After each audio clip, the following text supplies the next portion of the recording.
Galera, eu vou responder aqui na minha consultoria. Eu vou dar a resposta para o Logan de Oliveira, um aluno meu.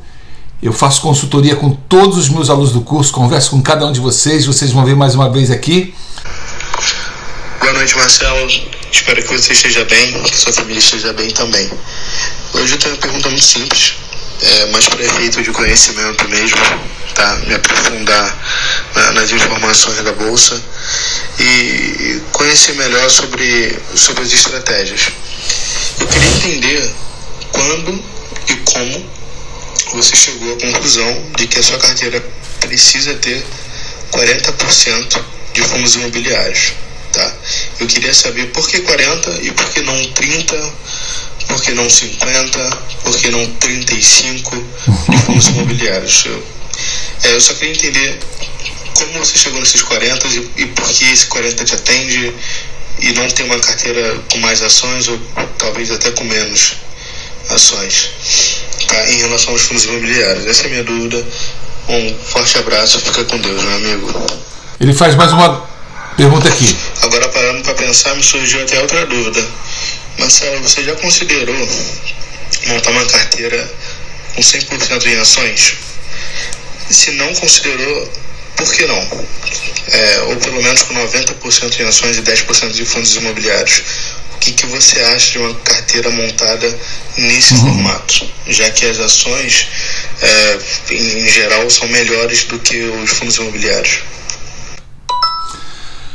Pergunta super interessante do Logan. Muitos alunos me fazem essa pergunta, então eu resolvi fazer esse vídeo explicando. Logan, é o seguinte: a proporção definida de ações ou fundos imobiliários vai depender do momento da economia, tá? Existem momentos da economia que são muito mais favoráveis às ações e momentos onde a proteção do seu patrimônio fica mais ajustada, mais protegida, tendo um percentual um pouco maior de fundos imobiliários. Por quê? Porque os fundos imobiliários, quando há muita volatilidade nas ações, os fundos imobiliários, eu costumo mostrar as minhas mãos assim para vocês entenderem. Enquanto as ações têm uma volatilidade grande, os fundos imobiliários acompanham mais ou menos, mas sempre numa proporção menor.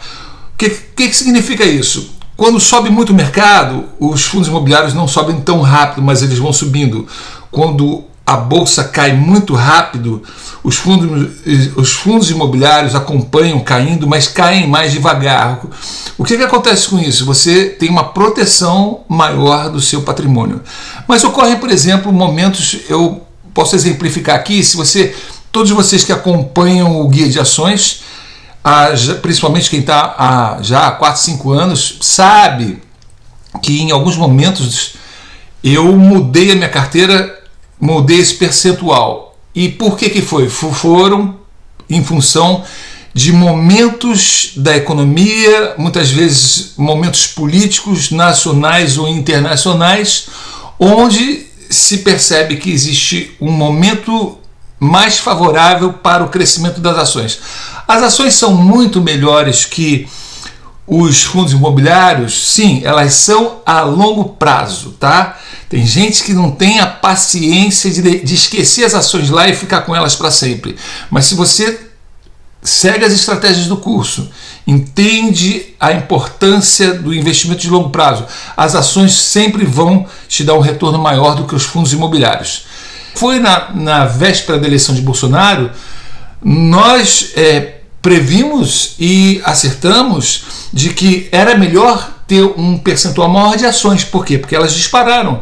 E se você pegar os dados históricos de 1 ou 2 meses antes da primeira eleição do Bolsonaro e o primeiro ano de governo, se não me engano, houve algo em torno de uns 70% de aumento, que eu me lembro, mas eu sei que foi algo bem significativo. Então, nesse momento, nós nunca consideramos a possibilidade de termos mais de 50% de fundos imobiliários, tá bom? Porque investimento em bolsa em ações é o grande investimento que existe.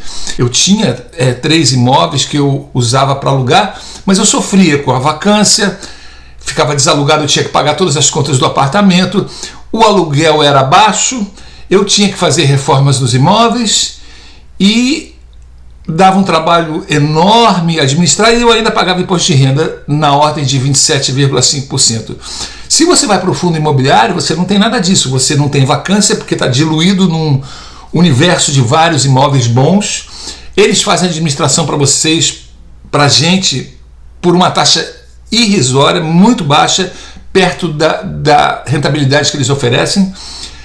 Você tem o benefício da isenção fiscal, você não paga imposto sobre os aluguéis. Só isso aí já são 30%, 27,5%, quase 30%, um terço da sua rentabilidade, se você deixa de investir através de imóveis fixos, que vai para os fundos imobiliários da Bolsa. Então é uma série de vantagens.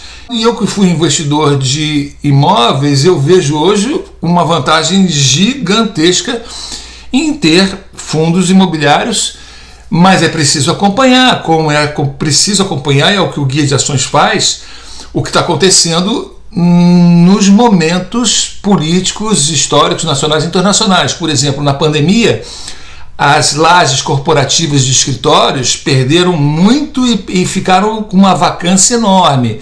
Hoje não são as melhores opções para fundos imobiliários. Por quê? Porque todo mundo foi trabalhar em casa em home office, tá? Mas ao mesmo tempo os galpões logísticos dispararam e são uma excelente opção hoje. É lógico que você tem que fazer uma triagem, isso o Guia de Ações faz, para quais são os melhores e ter na carteira. Então existe essa variação, entendeu, Logan? De setor, de momento político, onde o percentual de ações e de fundos imobiliários poderá variar por uma razão ou outra. Aí depois você me pergunta por que não ter uma carteira de 100% de ações. Existe muita gente que prefere só uma carteira de ações. Vantagem ou desvantagem? A vantagem é que você poderá, para quem é um investidor tranquilo, tem como viver e pode esquecer, como é o recomendável, bolsa, você tem que esquecer aquele dinheiro. Você não pode pensar que você vai vender, você tem que pensar que você está comprando renda para um dia ficar muito bem de vida. Então é para nunca mais mexer. Se você tem isso na cabeça. Agora, os fundos imobiliários ainda têm essa vantagem. Numa emergência, você pode até vender e perder menos, porque se você vende uma ação, você está perdendo juros sobre capital próprio, dividendos, que às vezes vão ser pagos lá na frente. De uma certa forma, o fundo imobiliário acaba servindo também como uma espécie de reserva de emergência, não uma reserva imediata, porque você tem que aguardar lá 2-3 dias para vender, para cair na sua conta, esse tipo de coisa. Mas assim, é uma coisa, eu prefiro numa emergência, como já me aconteceu, ou para investir num negócio melhor, eu fui lá e mexi nos meus fundos imobiliários e não nas minhas ações. Então a opção de fazer 100% de ações é totalmente pessoal. Logan, querido, obrigado pela sua pergunta. É um prazer responder você, é uma honra ter você como aluno. Deus abençoe vocês e a gente se vê em breve. Tchau, tchau.